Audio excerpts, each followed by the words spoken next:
Trigger warning and clarification of intent.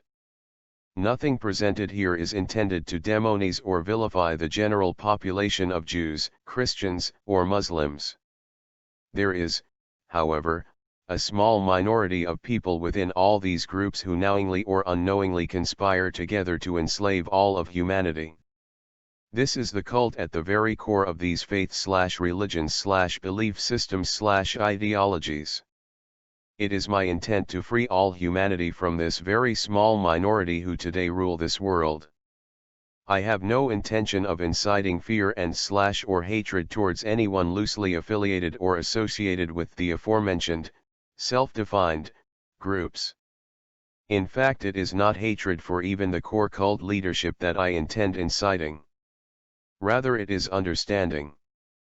And this understanding should lead to a rational recognition of the very real and massive threat which this cult of Judah elite pose to all of humanity.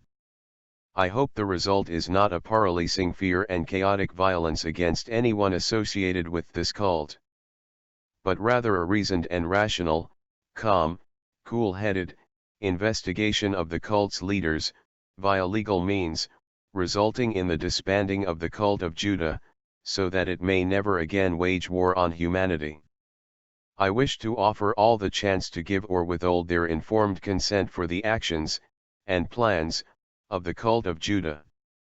This cult goes by many names: Illuminati, Luciferianism, Zionism, Jesuitism. The more extreme forms of fundamental Christianity and Islam and Judaism and Marxism.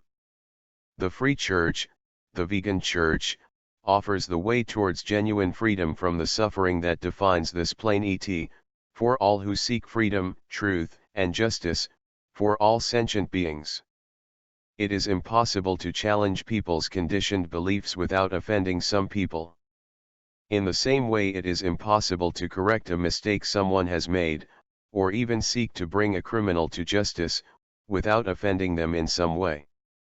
Offending their self-definition. Offending their pride. Offending their status. No one likes to be told they are wrong. No one likes to be told they are in the wrong. But we confront people we love with hard truths for their own benefit, and to prevent them harming others, even at the risk of offending them. It is in this spirit that I have conducted all my research and publication activities to date. And it is in this spirit that I founded the Free Church, the Vegan Church, and offer this present result of years of research, and the hard-won insights contained in it.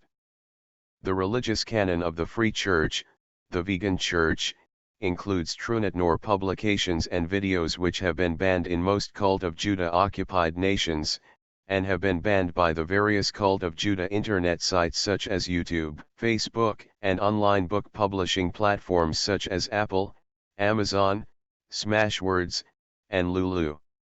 I strongly suggest you immediately go to my TrueNetNor Patreon page, or use links in my BitChute Saving Us and the Jews from the Cult of Judah, to download the entire TrueNetNor imprint at no cost to you, while you are still free to.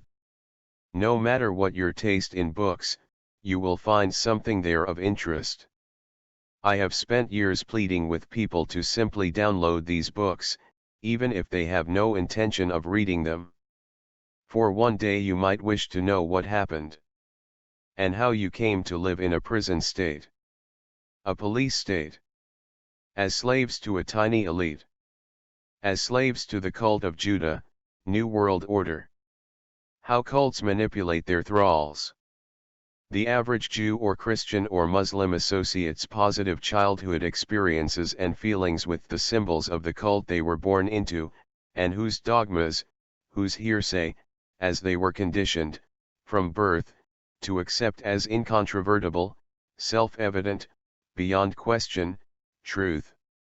It is these articles of faith and dogma and received wisdom, all of which are mere hearsay, that are familiar to the person, and thus known by them, and thus which most people will continue feeling they know to be true, when it is all mere hearsay.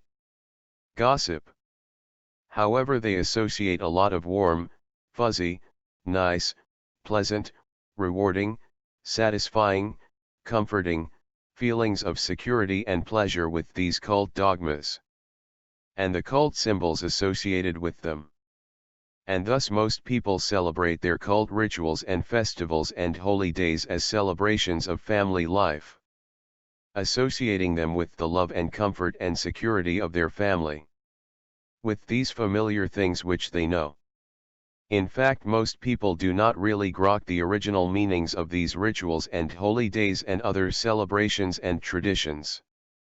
What they do associate with them is all the good things to do with being loved and protected and cherished, if they were lucky, by their parents, and extended family members. And so they feel loyalty to the cult, by way of the feelings of loyalty to their parents, and family. Few people are zealots or extremists. The type of cult member who is keen to commit genocide in the name of their cult dogmas, to secure the domination of their cult, over the entire planet, to enslave all of humanity to their cult elites. Most people associate their religious festivals, holidays, rituals, and ceremonies, more with family, than with the cult itself. But by such association, the cults gain massive power, and a source of recruits to be used as mere means to ends, to achieve the cult elite's worldly ambitions. Usually recruiting from those whose family failed them, and who thus seek the same security and comfort and sense of belonging in the cult, that their own parents and family failed to provide them. As Ersatz family, seeking a new Papst, father, and new brothers and sisters, even a Holy Mother. To grok the power of mere association, consider that most evocative sense of smell, whereby randomly smelling something can suddenly produce a vivid recollection of a memory of some place and or time and or person. This is an example of association that most people can relate to, from personal experience. It is what neurolinguistic programming works on. As most psychosomatic symptoms are suggested by some non-conscious associations. You can pair any feeling or state or psychosomatic symptom with any trigger, by having it become associated with that trigger, which will then trigger psychosomatic symptoms such as real pain, fever, and terror, or love and hate. This happens naturally in the case of phobias, and deliberately in the case of social conditioning and propaganda and advertising, including product placement in music videos, film, and television.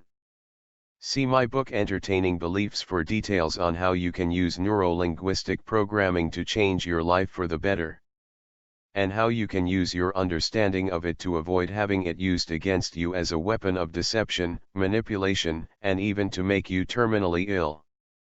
That guide to NLP forms a core holy/sacred text in the Free Church, the vegan church, which I am sovereign ecclesia of. Don't worry, my church is anti-theist and anti-dogma. It is about empowering you to liberate yourself from the thrall of the current cult of Judah-type religions intent on maintaining your current slavery.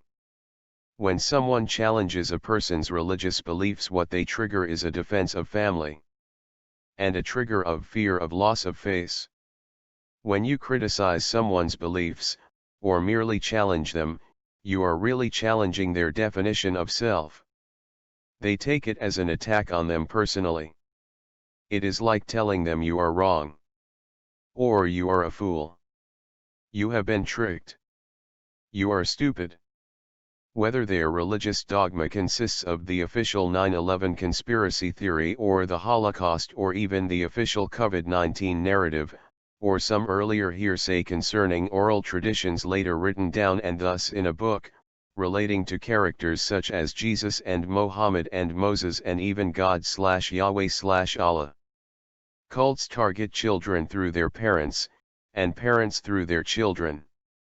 Once you have the child, and your dogma, your hearsay, is all they get to hear, you have full spectrum propaganda hegemony. You have ultimate power. The power to define reality. By constant repetition, from every source of authority the child comes into contact with, you make your dogma familiar and thus known. It becomes all the child knows, and grows to feel that it knows with certainty. A certainty that becomes faith. Unreflecting, unquestioning, familiar. For why would you question what you have known to be self-evident and beyond question, from birth? It is familiar. It is the known. It is what you know. And reality does not stand a chance, when it comes to contradicting this. For you are no predisposed to define things consistent with what you already know, before you engage in any interaction with reality. You are prejudiced. You have already prejudged reality. Your own mind will non-consciously filter out what does not correspond with what you already know. It will selectively and actively seek out only that data which conforms with and supports and reinforces what you already know. Thus pure hearsay that you brought with you to any interaction with reality, will always trump the sensory impressions that reality produces. For your mind has the power to override reality. What you experience is always a product of the mind. The mind renders your reality. It filters out those parts of reality that are not consistent with what you already believe. And what you believe is pure hearsay. What you heard your trusted and beloved authority figures and significant others say. And how you saw your beloved and trusted loved ones respond to that same hearsay, when they heard it said. If you cannot process this information, then I cannot help you escape the mind prison you have been conditioned to accept as the best of all possible worlds. If you are not even willing to entertain the very new ideas I have to offer you, just to see where they lead you, then there is no hope for you at all. Go back to grazing the grass. Trust the shepherd is taking your lambs away to a better place. And that the shepherd is your friend. Your protector. Acting in your interests. And when you and your friends are led by that shepherd to be transported to a better place, just get on those trains. And when you scent blood and death on the air, and are led into the slaughterhouse, just believe, be certain that there has been some sort of mistake, which the shepherd will rectify any moment. And when you feel the blade of the shepherd at your throat, just keep believing. Keep the faith. Trust in the shepherd. Your cult. Your authorities. Your government. Remain a true believer to the end. For surely is it much worse to admit that you have been fooled, and tricked, and deceived, and to lose face, than to be slaughtered? Surely the ego must be protected at all costs from having to admit it has been wrong about anything at all? How embarrassing to have to admit you are wrong. Surely better to watch your children and friends be slaughtered, and feel the burning blade of the shepherd on your own throat, than ever entertain, even for one moment, that you might be wrong about something. That you might have been lied to by everyone. From birth. And that the shepherd was never your friend, but in fact your enemy.